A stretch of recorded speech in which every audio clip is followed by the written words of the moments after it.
L'enfer, c'est les autres, et le handicap, leur regard. Bonjour. Sourds, aveugles, paraplégiques, trisomiques, schizophrènes. En France, plus d'une personne sur 6 serait handicapée. Vous ne les voyez pas autour de vous? Pas étonnant. 80% des handicaps sont invisibles. Pourtant, le handicap, lui, n'est pas près de disparaître. Entre 2007 et 2018, le nombre de personnes de 15 à 64 ans reconnues handicapées est passé de 1,8 à près de 2,8 millions. Et encore, ce chiffre ne tient pas compte de ceux qui ne disposent pas de reconnaissance administrative. C'est 2,3 millions de personnes qui souffrent pourtant d'une limitation dans leur activité et ces 300 000 autres qui déclarent quand même ressentir un handicap. Alors quoi? Nous serions une société d'invalides ou plutôt une société qui fabrique de l'invalidité. Eh oui, 80% des handicaps surviennent au cours de la vie et les exigences du monde du travail s'affûtent pour redessiner à la hausse les frontières de la validité. Chaque année, rien que dans le secteur privé, 180 000 à 200 000 personnes sont reconnues inaptes à leur poste. C'est 2 fois plus qu'il y a 20 ans. Ah oui, parce que le handicap n'est pas une différence médicale, une réalité vraie en toutes circonstances. C'est l'environnement qui crée le handicap. Mais alors, il suffirait d'en changer. Repenser nos espaces de travail, nos places publiques, nos villes pour que chacun puisse y avoir sa place. Dans la lettre, la France défend cette vision. Dans la pratique, il est parfois plus simple de ségréguer. À Paris, seuls 3% des stations de métro sont empruntables par des personnes en fauteuil roulant. La majorité des sites publics ne sont toujours pas accessibles. En 2005, la loi handicap impose la notion des 100% de logements accessibles. Bon, dans les faits, la règle ne s'impose qu'aux appartements en rez-de-chaussée et aux immeubles avec ascenseur. En 2018, on a fait machine arrière. La loi Elan fait passer le quota de logements accessibles à 20% seulement. Les autres devront simplement être évolutifs, c'est-à-dire adaptables, mais à la charge des personnes en situation de handicap. Et c'est autant d'habitats qu'elles pourront plus difficilement louer, dans lesquels elles ne pourront pas rendre visite à un proche, aller dîner, séjourner. Et non, créer des environnements adaptés, protégés, mais isolés ne suffit pas. Regardons l'école par exemple. Les études tendent à montrer que l'inclusion dans des classes dites ordinaires est bénéfique pour tous les élèves, ceux en situation de handicap et les autres. La loi ne s'y trompe pas. Depuis 2005, elle reconnaît le droit de tout enfant à une éducation inclusive. Et pourtant, en 2018, 81 000 enfants étaient toujours placés dans des services et des établissements médico-sociaux.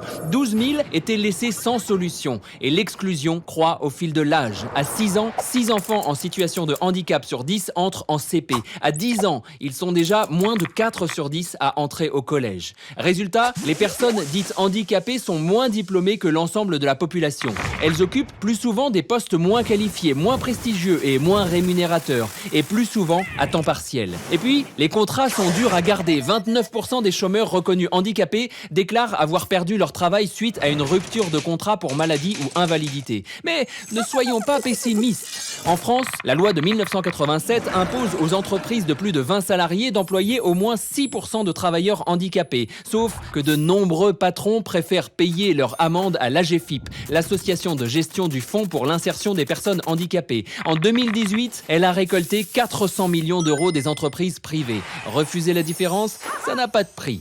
Alors, faut-il s'étonner? En France, 19% des personnes en situation de handicap sont au chômage, un chiffre plus de 2 fois supérieur au taux national. Mais pour ceux qui ne parviennent pas ou pas suffisamment à travailler, il y a l'AAH, l'allocation adulte handicapé. À taux plein, elle représente 900 € par mois, là où le seuil de pauvreté s'élève à 1026 €. Résultat, 26% des bénéficiaires vivent sous ce niveau. Plus le handicap est lourd et plus il tombe comme une condamnation à l'indigence. Et il faut souvent attendre longtemps pour avoir droit à cette aumône. Les cas sont étudiés par les MDPH, les maisons départementales des personnes handicapées. Dans certains départements, le délai moyen peut atteindre 16 mois. Un déni de droit à l'image de ce qu'on impose au quotidien aux personnes jugées moins valides. À bien y regarder, la question de la différence médicale est annexe. Le handicap ne désigne pas les infirmes, les moins capables, les pas comme nous. Il reflète une société qui met des individus dans une posture d'échec, à tel point que l'on pourrait se demander au fond, qui invalide l'autre?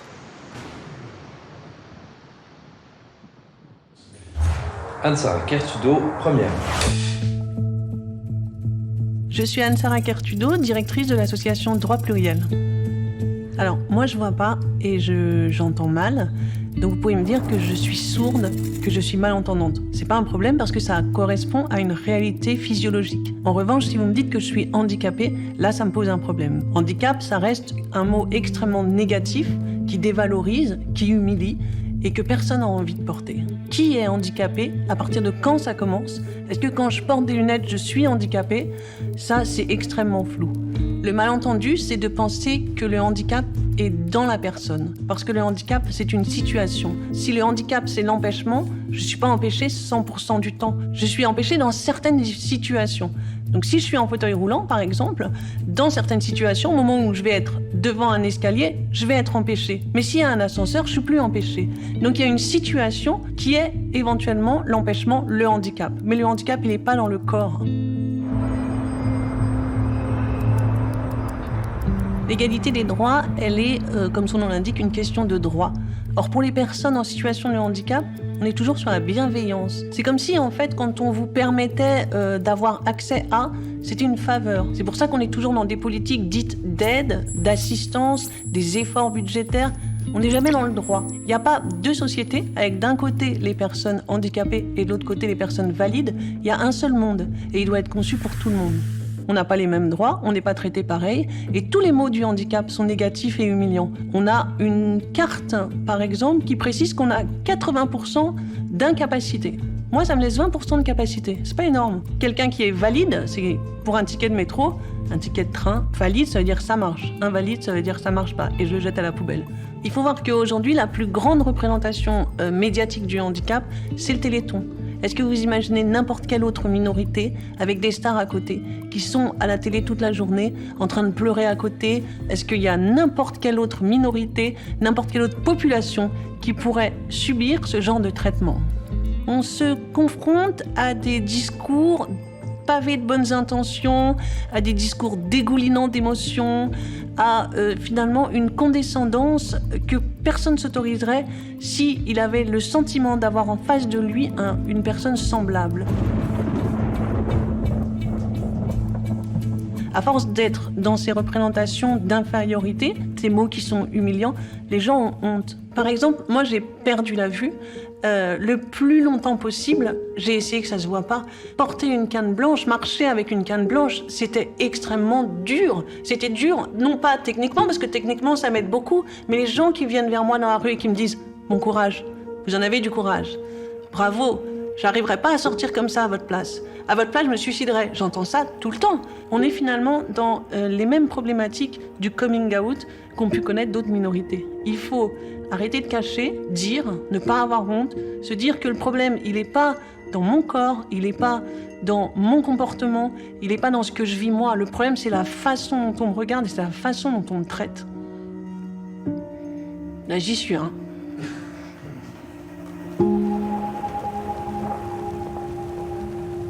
Je pense qu'on peut vraiment aujourd'hui parler de domination sur la situation du handicap. Et on n'entend pas assez. C'est vraiment de ça qu'il s'agit. C'est d'une population qu'on a laissée sans accès à l'éducation, sans accès à la culture, qu'on a enfermée dans des structures spécialisées. Aujourd'hui, vous avez encore en 2020 des personnes qui sont placées en institution pour qui on décide de tout. Leurs loisirs, leurs activités, leurs heures de repas, éventuellement leur sexualité leur est interdite. Et personne s'en émeut encore. Tous les discours, toutes les structures, tout ce qu'on construit, c'est fait pour un individu standard qui est physiquement, psychiquement, émotionnellement, totalement adapté à tous les contextes, toutes les situations. C'est-à-dire que c'est un être standard qui ne correspond à personne.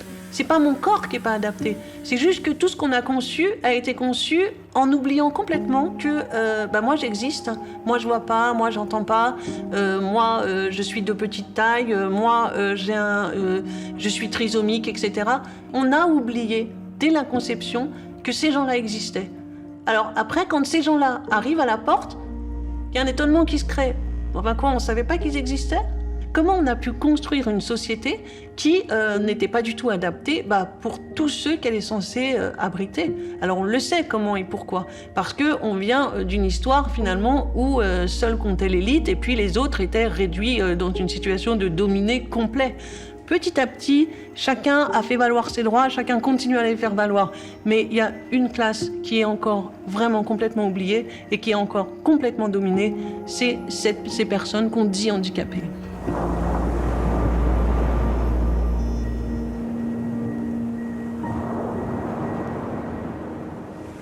Les droits sur le papier existent.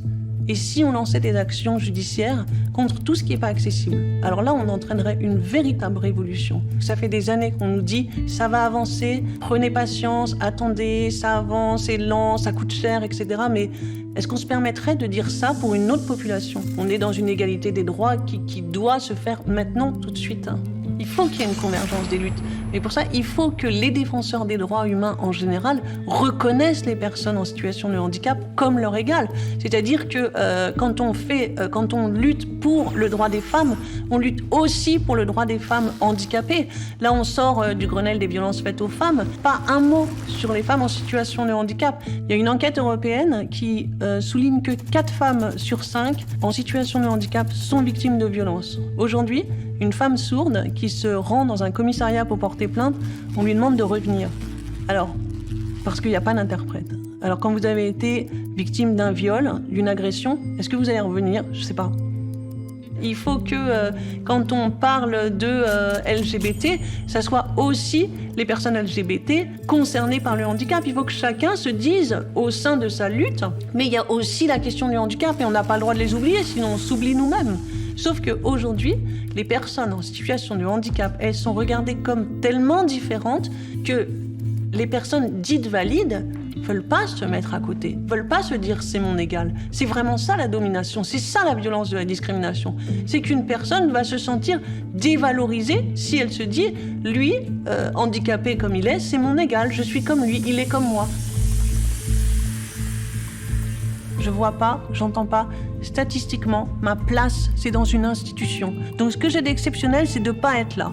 Mais c'est pas lié à mon handicap, puisque le fait de pas voir et de pas entendre, ça m'a jamais posé de problème pour exercer mon activité professionnelle, par exemple.